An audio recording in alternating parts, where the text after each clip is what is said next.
Eee, ini saya mau bantu, jawab ya, Om, ya, pertanyaan dari teman-teman yang pertanyaannya kayak gini, "Mang, kenapa sih burung saya kok di rumah bunyi di rumah intinya di rumah bunyi gacor gitu ya, di rumah di kerodong bunyi gacor, tapi di gantangan cuma koak-koek aja gitu, Om.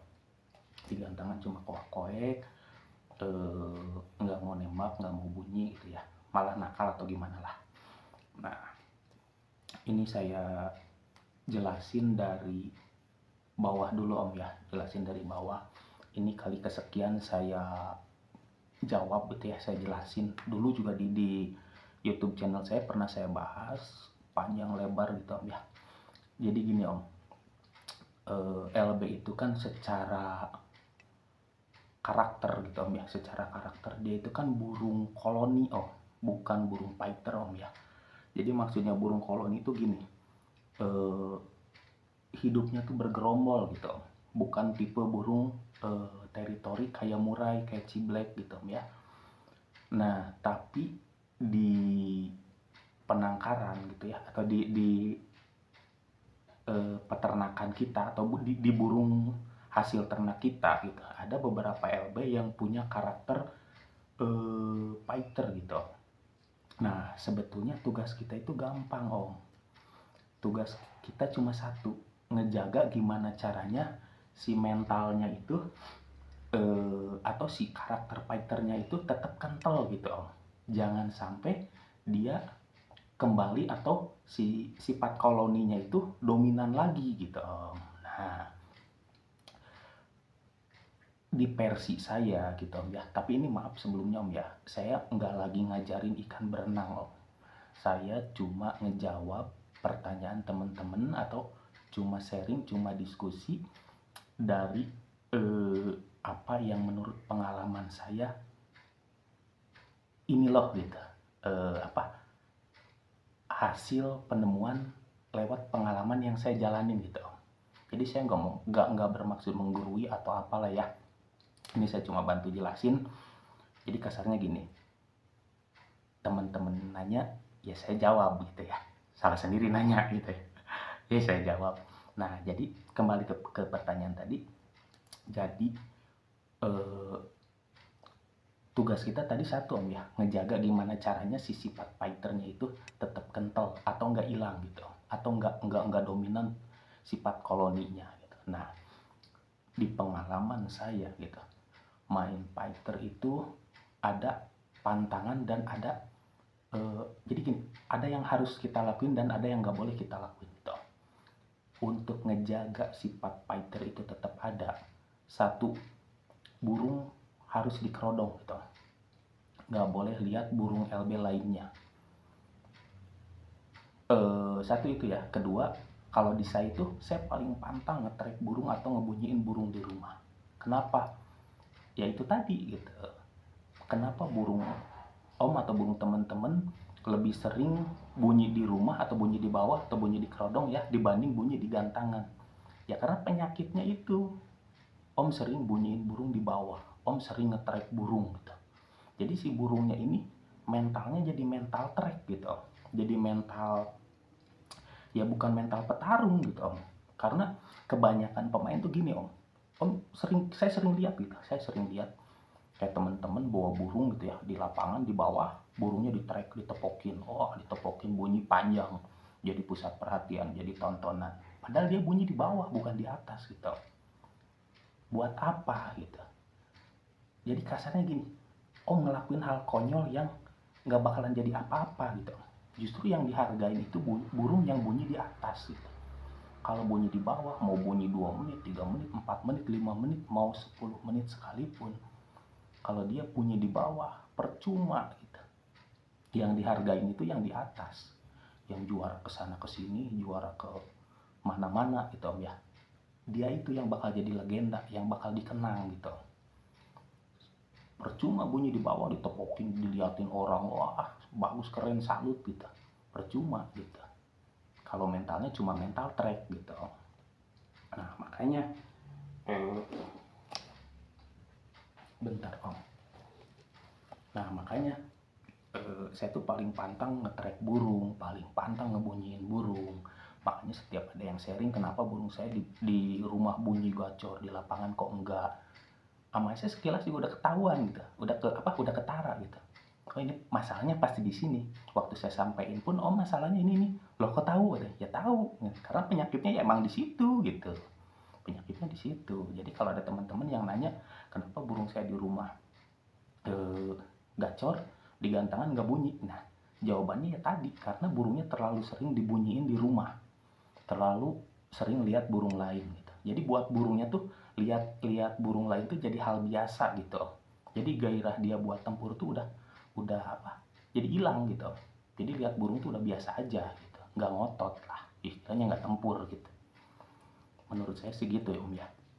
Nah terus dari cara perawatan harian pengaruh Om, saya sering di apa, bukan di ini atau ya apa ya istilahnya di, ya mungkin dipertanyakan gitu, cara mandinya kok kasar banget katanya, kok cara mandinya kasar banget, cara ngejemurnya kok kayaknya tega banget gitu. Padahal trik itu yang bener-bener menurut saya pribadi bener-bener efektif gitu. Cara mandinya tuh burung disemprot kenceng gitu ya, selama disemprot dia diam di tangkringan gitu, dia diam di tangkringan.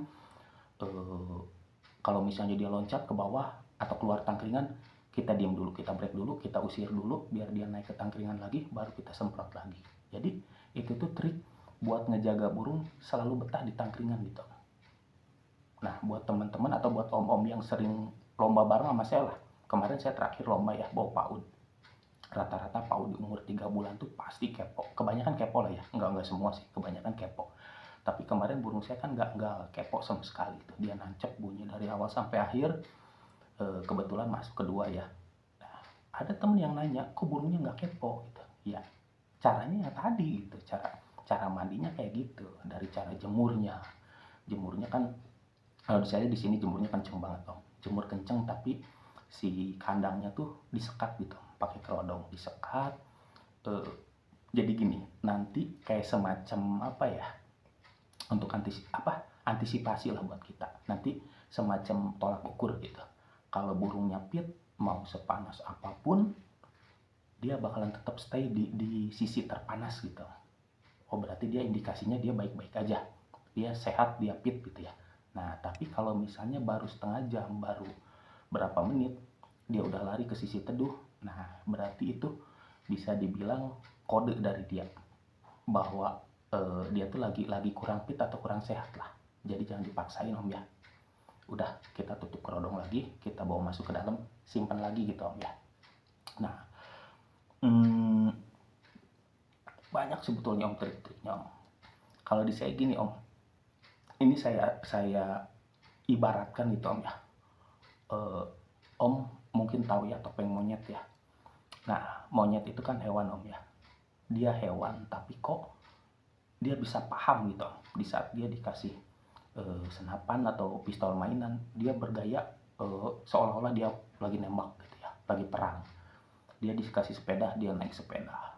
Dia dikasih sejadah, dia sholat sujud. Nah pertanyaannya, kenapa dia hewan tapi kok dia bisa ngelakuin semua instruksi yang dikasih ke dia gitu, padahal dia nggak punya akal pikiran.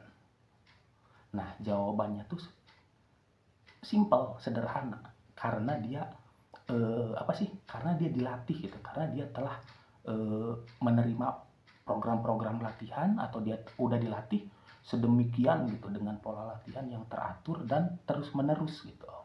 Nah DLB pun sama sebenarnya Om, kita kasih dia kode, kita kasih dia aba-aba, kita latih di hariannya, jadi nanti di gantangan pun di saat kita ngasih kode ini dia bunyi gitu. Hanya buat teman-teman yang sering atau yang ya intinya yang sering lah lomba bareng sama saya tuh di gantangan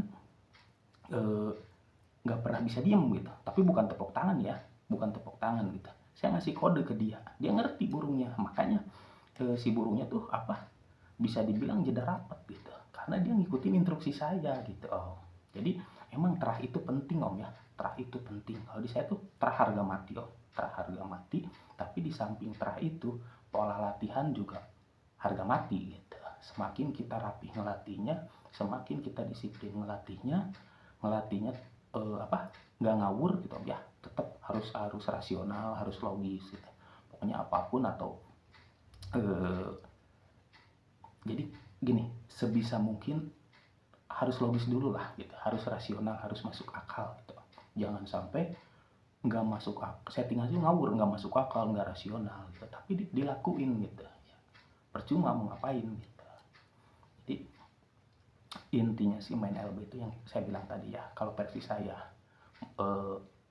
tapi ini sifatnya relatif Om ya. Yang namanya relatif itu kan bisa benar bisa salah gitu ya, tergantung tergantung pembandingnya gitu ya, tergantung siapa yang pernah ngejalaninnya gitu. Kalau versi saya sih di sini perawatannya seperti itu Om ya. Jadi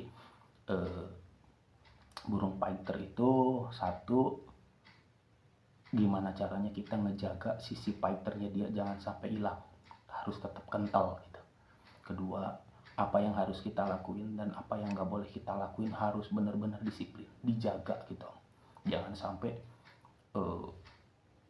sebenarnya sih hak om-om gitu ya, hak temen-temen lah, mau di track mau apa ya, bodo amat gitu. Burung juga burung om sendiri gitu, mau di track mau di apa ya terserah. Cuma di saat om berharap burung om juara di gantangan, jangan harap burung om bisa sesuai yang diharapkan gitu.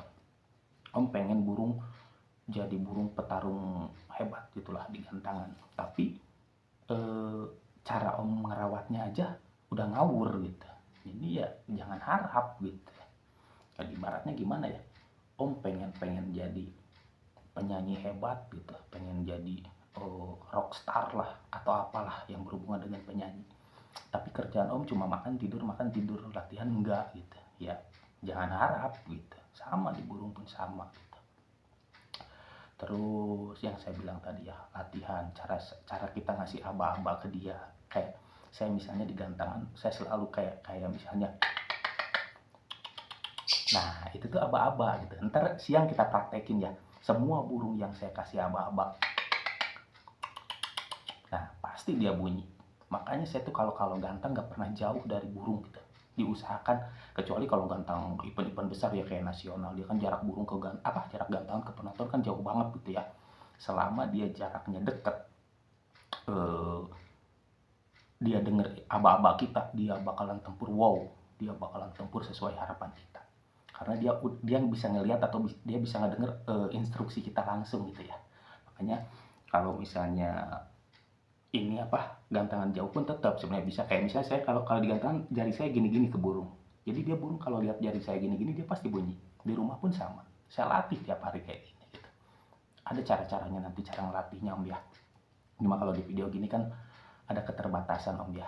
Cuma rata-rata teman-teman yang pernah main kesini gitu, terus belajar langsung, ngebuktiin langsung ya, baru kelihatan gitulah bahwa teori ini tuh nggak cuma teori gitu, bisa dipertanggungjawabkan lah intinya ya.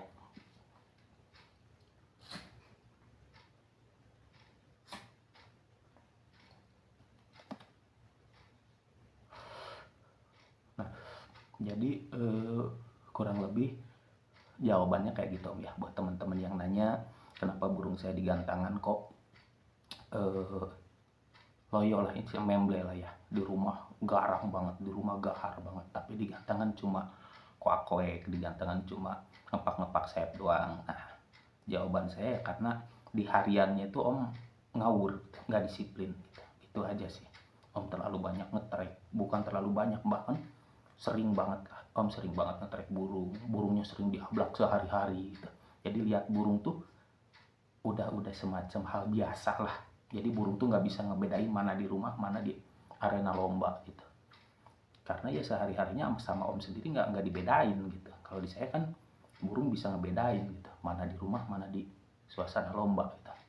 Jadi nanti secara naluri pun dia tahu gitu, kalau dia lagi di lapangan gitu, di gantangan ya, di tempat lomba, dia tuh si mentalnya baru kita nyampe aja udah dar der dor gitu, di kerodong aja udah dar der dor. Kita tuh jangan malah seneng gitu burung-burung bunyi di kerodong, justru harus diredam gitu. Kalau saya sih diredam, burung bunyi kandangnya kita gebrak gitu, kita gebrak, kalau masih nggak nurut juga, nggak masih bunyi tetap, disemprot kepaksa atau dimandiin, mau nggak mau dispray halus lah, yang penting gimana caranya dia diam gitu Om. Kurang lebih kayak gitu Om ya. Nanti ini kebetulan saya juga lagi bikin YouTube channel lagi Om ya. YouTube yang lama kebetulan kena take down, nggak tahu gimana lah, saya kurang ngerti, pokoknya tiba-tiba jadi hilang gitu ya. Nah nanti ini kebetulan saya lagi bikin lagi, nanti kita diskusinya saya bikin lewat konten YouTube deh Om ya. Jadi setiap ada pertanyaan dari teman-teman, nanti kita lihat minimal ada 10 atau 5 pertanyaan yang sama serupa gitu Om ya, baru kita jawab gitu, biar apa ya, biar pertanyaannya tuh ngejawabnya nggak berulang-ulang gitu Om. Jadi istilahnya sistem apa ya, dirapel mungkin ya, ngejawabnya dirapel. Nah, jadi gitu aja Om ya. Kasih banyak Om.